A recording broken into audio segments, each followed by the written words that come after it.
It's time for another Dice Tower review with the Chief, Bart Brunsheen. Hey, it's the Chief from the Dice Tower, and as you can see, I'm flanked by a couple wargamers here. The gist of what we're doing is a top 5 series where we're going to do different things that are primarily involving war games.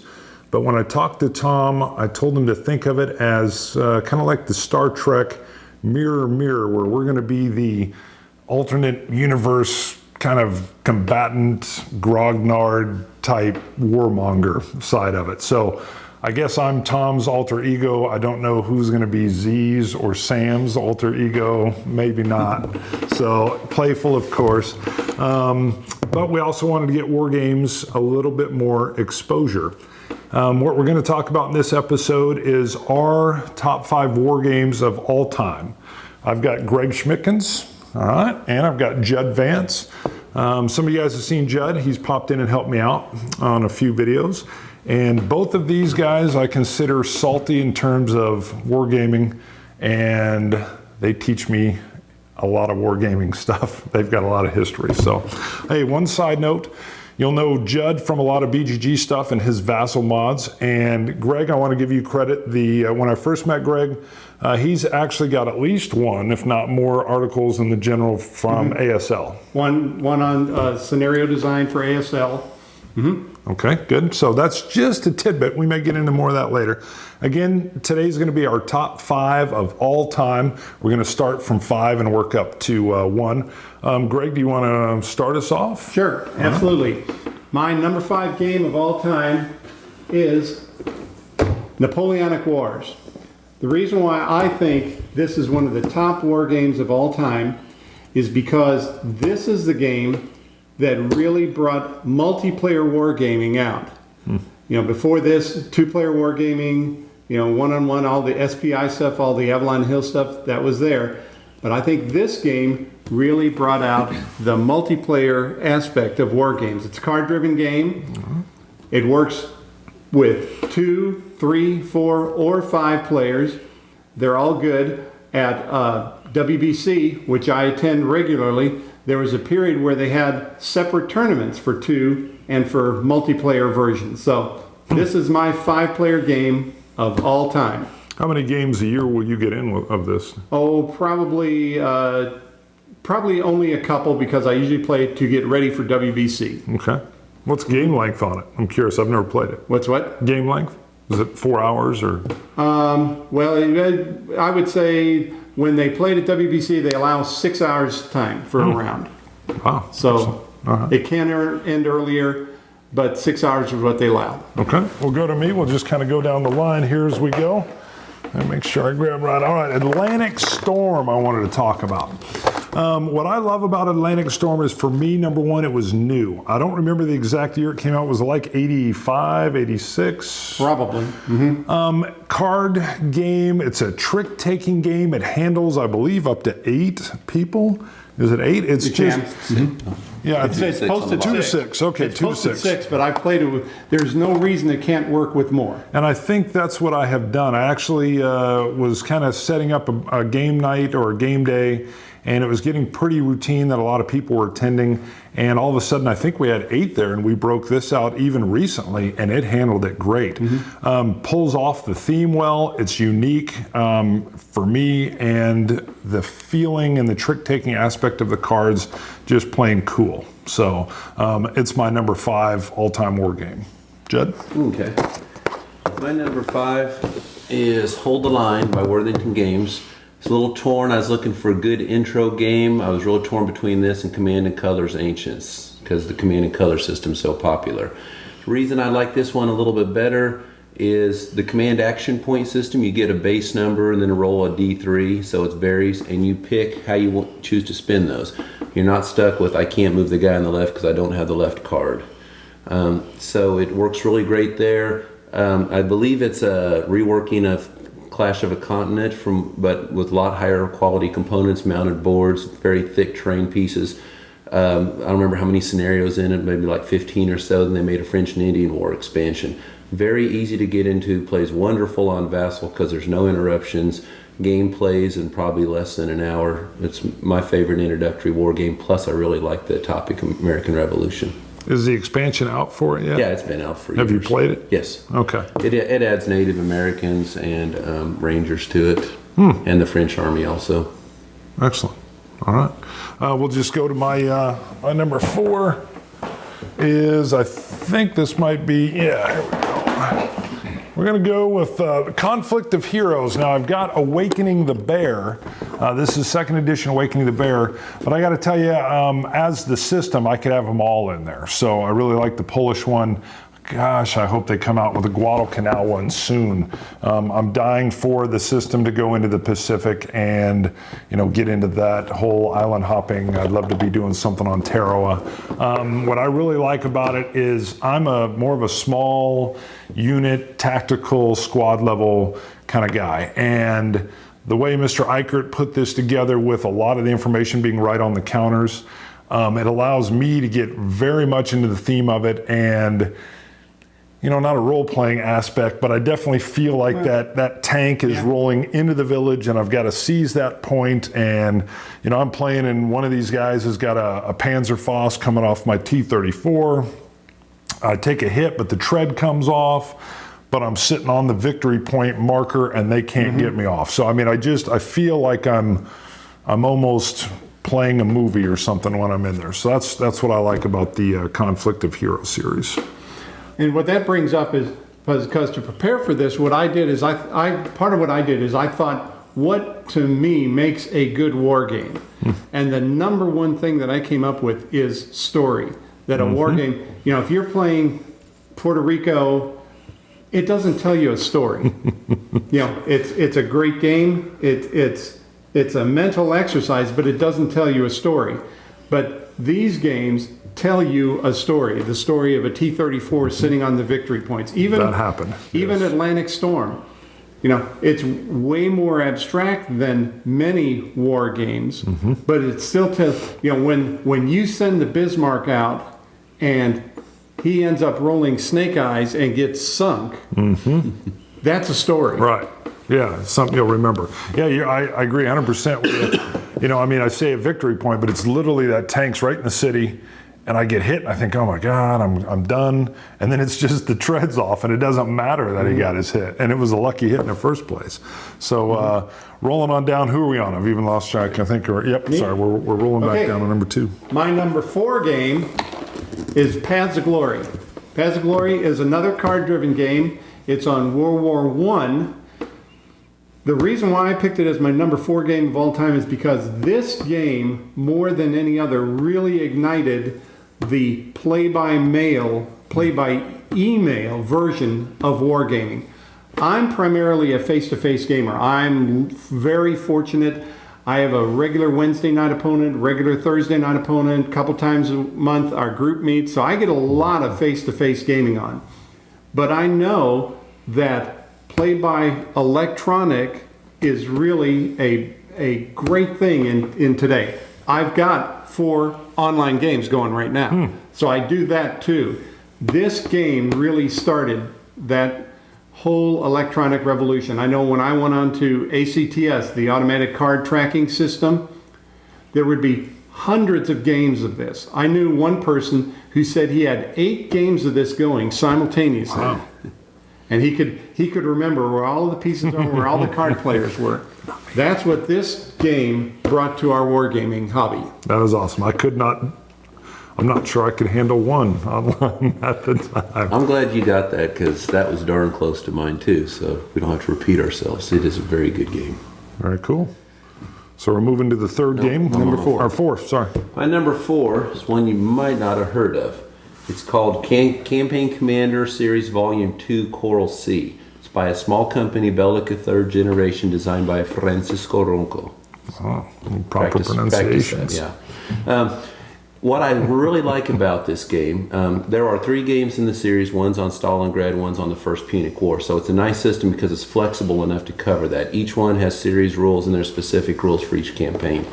What I really like about it is so many war games, and it's the nature of the beast, You can trace parts of them to previous war games. Add up all your combat strengths, put them on a ratio, roll in the combat results table, zone of controls, things like that. Not bad, and they're not all the same, but you can tell where they borrowed from each other.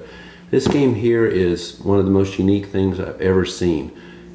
When it comes your time, you spend a resource point on it, and it has a certain range it can reach to. And then you'll get 6 supply points, and how you choose to spend those. You can move a certain number of units. It costs a stack. You can reorganize. You can rebuild depleted units, things like that. So you are managing logistics much more than any game. It's not keep a supply line open. You're actually lugging around supply markers. Also, the combat system. These units don't have attack strengths on them. They have cohesion values on them. When you go to battle, you draw so many combat chits. Some you might have to roll against your own guys, some for them. And you roll against your cohesion, and that could make you disorganized and have to leave the battle immediately, or deplete where you flip it. And it becomes almost tactical in nature. Now, this game is not about the Battle of Coral Sea. It's about the whole Coral Sea campaign. So mainly it's 1942. You're covering Guadalcanal, Rabaul, all that. And the system, it has cards in it. Some are used for events, some are used for combat cards, but it's not a card-driven game in the slightest. You could discard one to pick up a resource point, or you can play some that give you them on the event. That's the only thing that's close to being like another war game, in that it uses some cards. But everything else about this game, it's like the designer was designing in a vacuum and had never played other war games, because you just really can't trace a lot of this to other games. So, and the reason why I picked this over the other two is I'm a big Pacific fan. Pacific and American Revolution are my 2 favorite topics. Cool. Kick us off on the third. Third one is Band of Brothers Screaming Eagles by Worthington Games. This is the game I've been looking for my whole life. I've been looking for squad level games, and I've played a lot, and I like a lot. Memoir's fun, Tide of Iron, Conflict of Heroes, Combat Commander. I've never played ASL. I'll leave that to Greg. I did play Squad Leader. I like them all. There was just something I wasn't quite hitting on. Maybe like Squad Leader was pretty big of a beast of a game, especially when you add in all the expansions. This one here, what I really enjoy about it is 5 pages of rules. You're off and running playing your first few scenarios. Add 5 more, you've picked up vehicles, which some squad level games do not have. You pick up artillery, you pick up the guns. But I've played this thing almost constant for a year and a half. I've been playing on Vassal with the guy, and I've played lots of face-to-face. I have never made a move in this game that I wouldn't make on a battlefield. There's none of this gamey stuff, or he's already fired, he's spin, I'm going to bum rush him. And the system of, it has everything's on the counter. You don't have combat results tables. And it uses a system of suppression and morale. And if you're laying down a lot of suppression fire on somebody, then you can wish that you got to roll against that to activate them. And hey, they got their heads down on the ground, so they're not going to activate. So it's a very clever system. You can tell a lot of research is done into it. There's a follow-up on the Eastern Front standalone game. Ghost Tanks. Yes, Ghost Panzer. Ghost Panzers. You could put either one. I'm a little partial to paratroopers. My dad was in the 82nd, 101st, close as I can get. I did not know that. And it tells a story. You don't quite get some of the narratives that you get from some of the others, where you got the guy who charged the machine gun nest and took it over and did another. You don't quite get those stories. But if you follow it, it follows the 101st Airborne from D-Day all the way through Market Garden. So it tells its story as it goes. Okay. My number 3 game is Twilight Struggle. Lots of fight out there on whether it really is a war game or not. Yes, there has. I think it is. I do because too. I think another thing about a war game is direct conflict with the person you're playing against, and that's what this game does. If you're both going after the Mideast, you're conflicted with each other. And one of the reasons why I picked it as my number 3 game of all time is because it has such general appeal. Yes. It's number 1 right now on Board Game Geek. There's all kind of talk. Every time you log on somewhere, they'll say, "Oh, I just got this game. I didn't realize how good it was, and I really like it. I played with my significant other."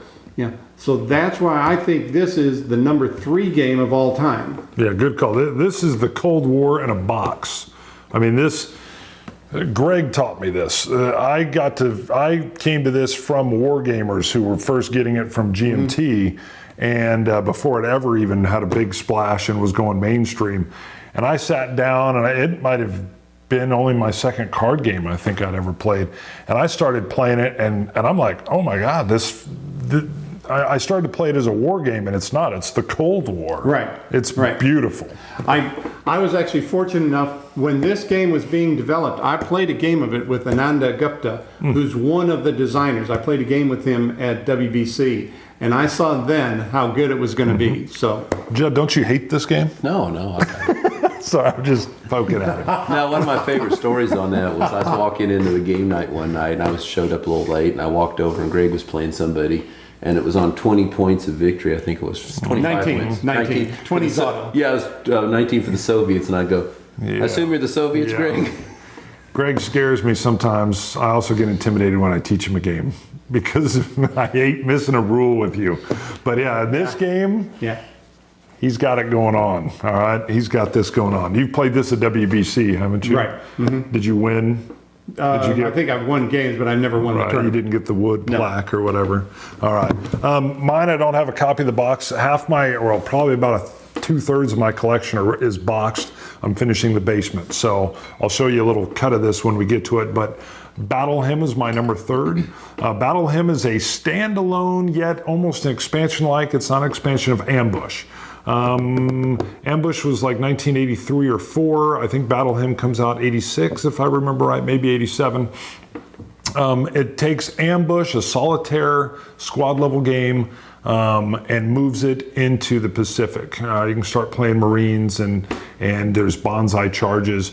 What really gets me is I love Ambush. I grew up in the mountains. All I had at that time, I did have a subscription to the General, but I wasn't going down into Denver and playing anybody in war games. I had a few that were multiplayer, but it was real hard for me to find people to play with.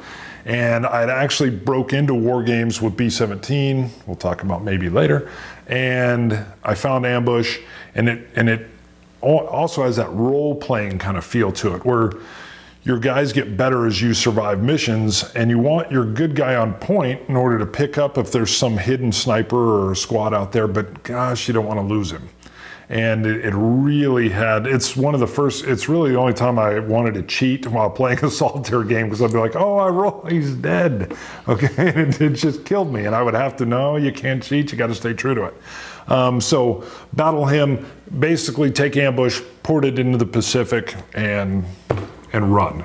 So sometime I'll loan you my copy of Patton's Best, which is I have it. Solitaire. Okay. I have Patton's Best. Right. Yes. Yeah, it's very good. Although Patton's Best has that weird rotating, I always felt like I didn't feel like my tank was moving. I felt like the board was just, although I know my tank was, that was what it threw me off with Patton's Best. Okay. So, all right.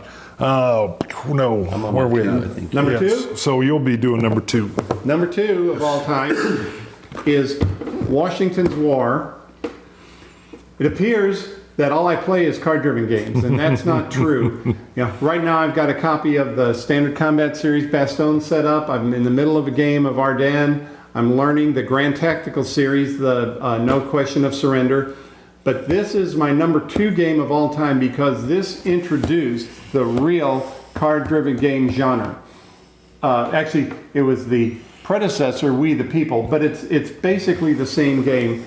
I know there's a lot of people that have problems with card-driven games. Why is it I can only do one thing? That's not the way it would really happen, but you just have to get your head around the scale. It's the whole turn. If you decide, I want to do these 3 things and these 2 things, that's what the card-driven genre is about. But this game, it's excellently balanced, it's short, it's playable. The We the People game, my buddy and I, back when that came out, we played 3 games in a night, and every one of them would be different. Every one of them would tell a different story.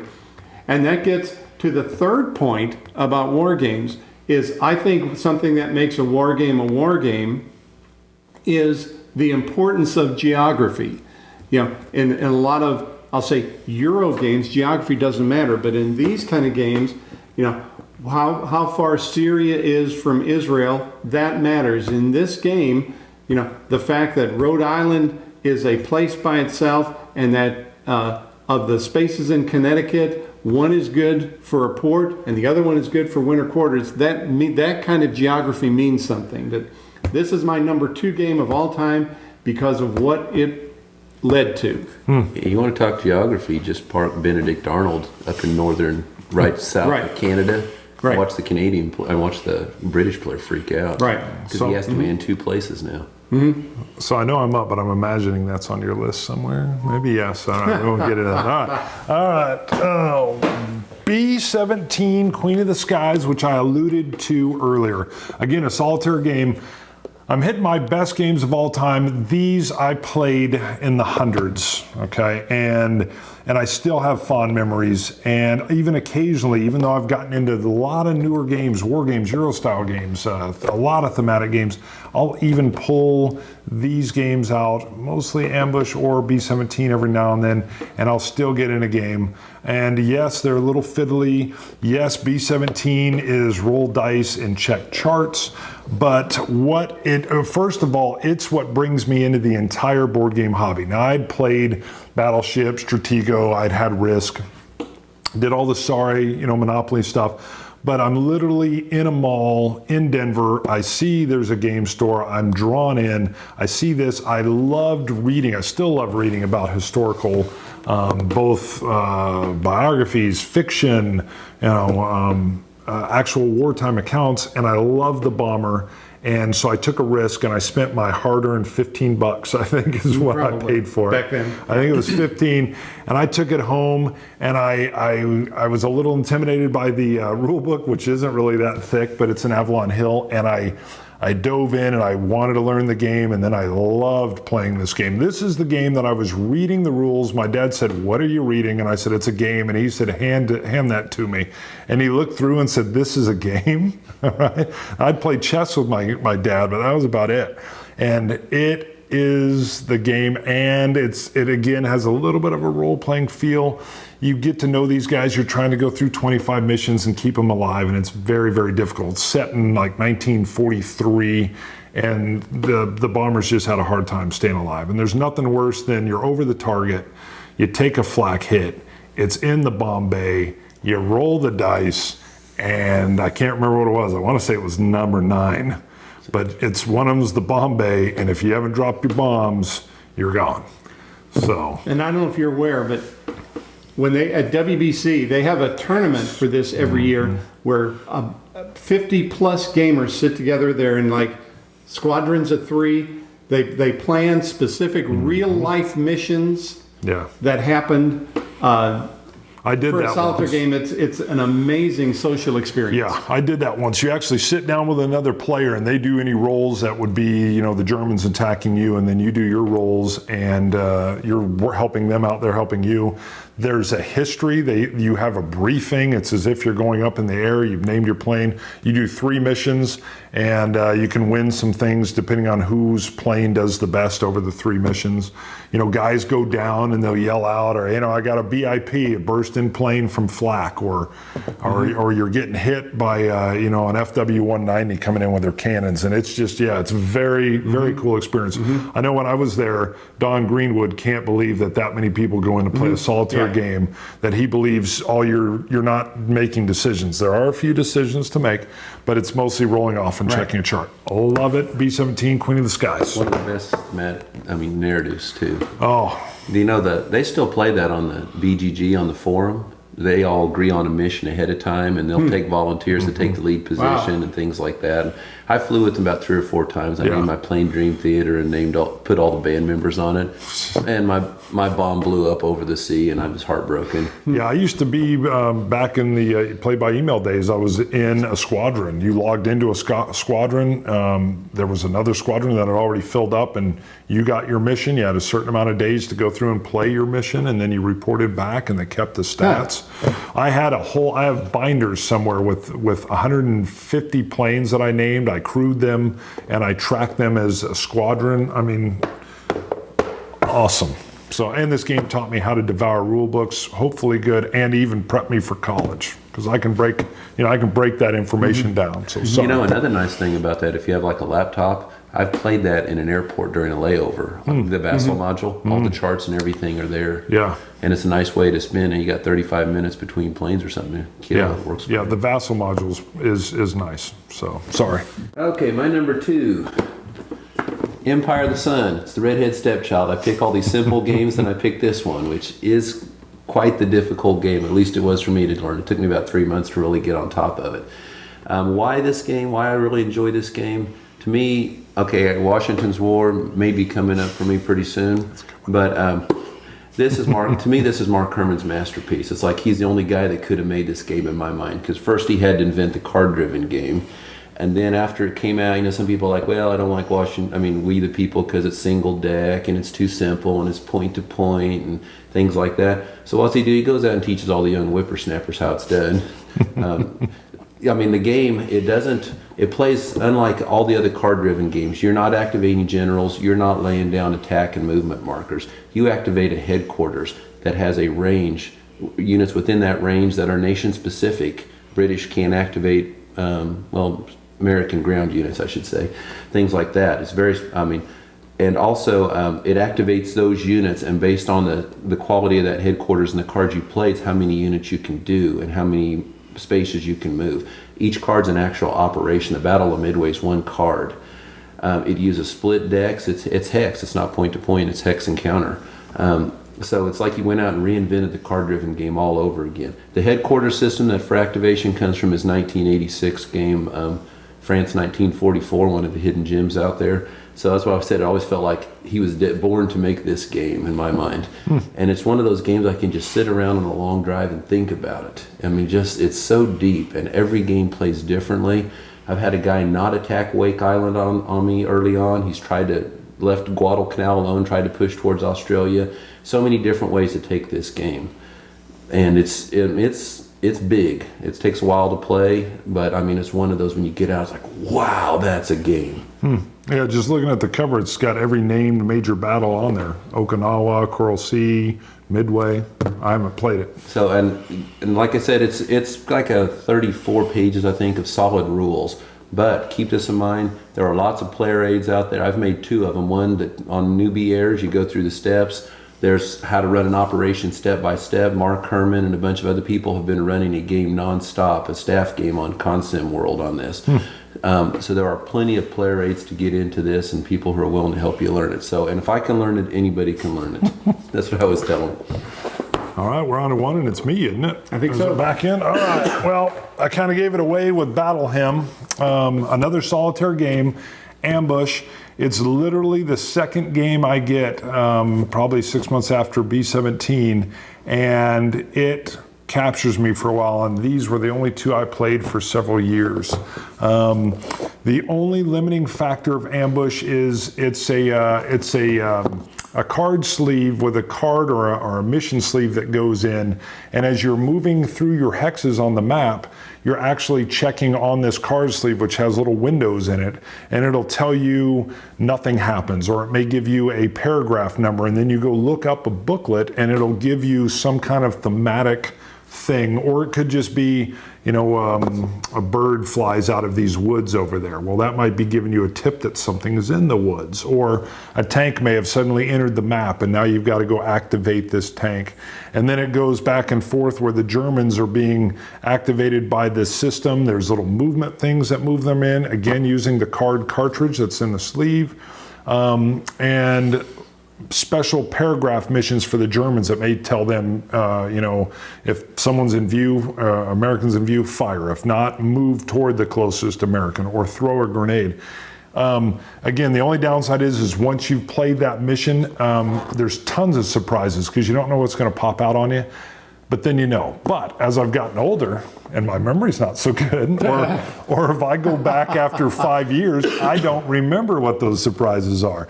They also had several expansions for this that included new maps, new paragraph books, different theaters of war. I already told you about the Battle Hymn. The Battle Hymn even had a spinoff. So, as a kid, I was playing this, and I would put my best buddies on my squad, and we would go out, and again, it's just, I felt like I was there, And it is Hollywoodized. You're not going to be taking out a Tiger tank by rushing it and getting a grenade inside a popped hatch. But this is World War II movie, teenage kid, loved it, and it still works well as a great story and a great thing to just sit down and play. It's all about the play. My number one ambush. That's one of those ones when I saw it, I was like, that's so innovative. It's just like, how did he even think of that? So I know they also said it was very hard to actually get all these paragraphs and systems to work together. And I heard that was what kind of spun it down after a while, was they were kind of like, we're done. Again, I'm going to forget. I know his name off the top of my head. Butterfield. And Smith. I believe Eric Smith is the co-designer, if I'm right. Yeah. Way to go, Butterfield and Mr. Smith. Thank you, my childhood. Very good rule book, too. Don Butterfield wrote some great rule books. Yeah. Who's next? Well, I'm anticlimactic, so how about me? Okay. Well, Okay, I got new stuff. yeah, You this learn a lot. Memoir 44 is coming up. Yeah, anybody who knows me from the Geek pretty well knows what my number one is if you haven't figured it out already. Washington's War. Surprisingly, I was torn on the drive over here which one to go, Empire of the Sun, Washington's War. I kept going back and forth. Empire of the Sun's, when I get done with it, I'm just like, wow, that was beyond awesome. You just kind of sit there and revel in it for days. But Washington's War, when I first got back into BGG around 2008, got back into gaming, I was always wanting an American Revolution game. Was looking for one. This is like one of those, I've been looking for this game my whole life, although I really hadn't been American Revolution that long. 1776 wasn't cutting it for me. A lot of American Revolution games use victory point cities, and the idea is the British can't cover them all. That doesn't really work for me. The British could take any city they wanted, maybe not all of them, but they took Philadelphia, New York, they Boston, Charleston. It didn't help them. They took Philadelphia, did nothing. What they tried to do through the Southern strategy was to come up and get so many colonies, and France was pressuring the United States to sue for peace at that point. So the colony control in here, that's what I really enjoyed. Some people say, yeah, it plays like a game of Go. Not sure, I've never played Go. But I like how they actually tried to capture politics into this, the political control markers. Also, the thing that really stands out about this game to me is there's two things that I haven't seen in other games. There's nothing in the other games that I've ever seen that really compels you to cross the Delaware. It's strategically worthless. I mean, George Washington did it to get the hopes of the country up at the time because it was so low. But now you have a reason in this. You win a victory, it pushes that French tracker up. That didn't really happen in that battle, but it abstractly makes you want to go for that. And as the British, you're not leaving one or two combat markers around the board. You're going to keep places well garrisoned because you don't want Washington going around and hitting these places, which leads in the other one. It's Fabian tactics, which is what Washington did. The other games I really haven't seen. I haven't played them all. SPI has an old one, and I haven't played the new Miranda game. I own it, haven't played it. But this is a game that really makes you want to try the Fabian tactics with Washington. I'm going to pick and choose my battles, the ones where it's very much on my side. Some have said, Washington's battle tactics numbers are too high. He wasn't that great of a general, and that's true. But what it does is designed by it actually makes the outcomes become that much. The British are always kind of in pause, worrying about Washington, that he might hit you at any time. Anybody who tries to use him to steamroll all over the country is a fool and will lose the game. So I really like how in broad strokes this captures what the American Revolution is all about. And it's interesting because I like the American play of that game. I mean, obviously I enjoyed it a lot, but for what it does with all of the other generals, not with Washington, because all of the other generals in the game will eventually, as they're out there, there's nothing that can stop their troops from getting whittled away. Winter attrition and regular attrition whittles them away till they've got a minimal force out in the field that the British still have to deal with. Otherwise, they will start converting colonies. So the British have to deal with these small bands while staying aware of the fact that George Washington has the one Continental Army someplace ready to do its thing. Yeah, when I play people on Vassal, this is not Greg because I can't beat Greg in this game. I try, but I can't. When the American player only brings out 5 of the 7 generals and says Lincoln and Lee, they just stink too much. I've got him beat. It's like there's a reason he put 7 generals in there. And when I play, I bring them out probably second and third. Yeah, you get them out there and then use the campaign card and coordinate them together. Right. Right. So, yeah, it's a beautiful game at capturing big parts, because I've never really seen a simulation on the American Revolution. It's a very odd battle war, almost an insurgency of sorts. So in broad strokes of what the American Revolution is about, this game's the one that really captured it for me. Right. And finally, And if you call me a Mark Herman fanboy, I'm probably guilty as he's a charged. fan.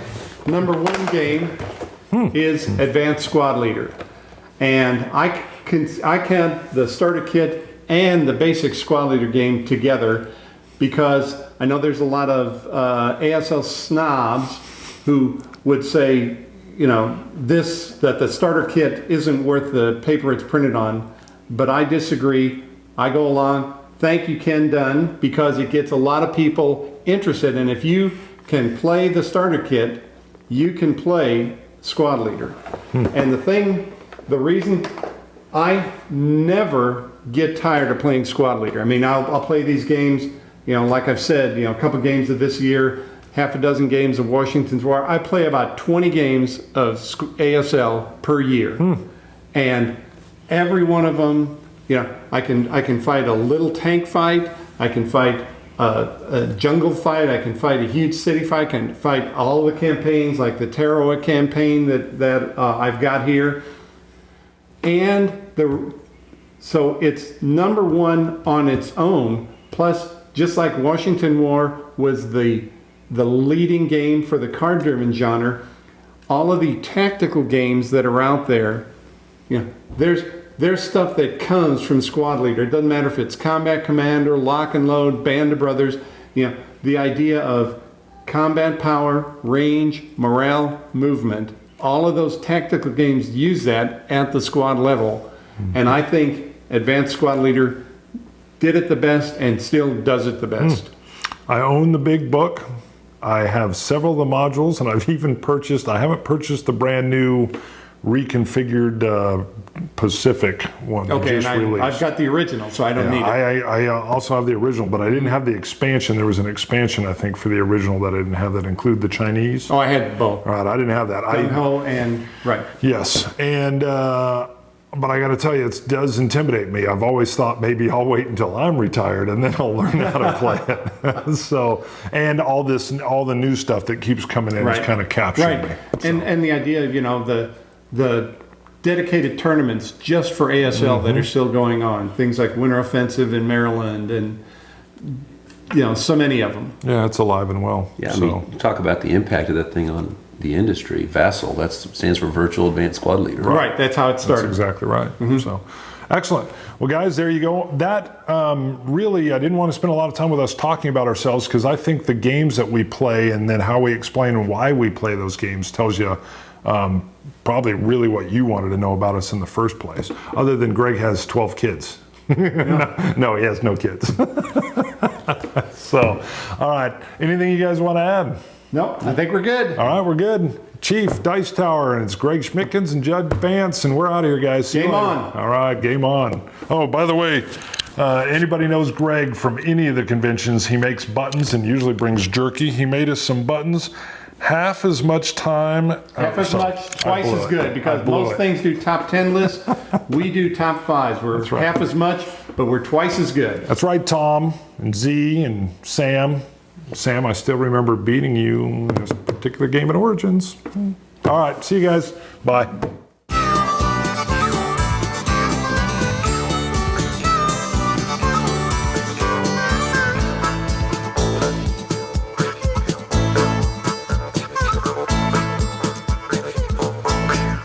Thanks so much for watching the Dice Tower videos. Find more great videos and reviews, as well as our top-rated audio podcast at Dicetower.com.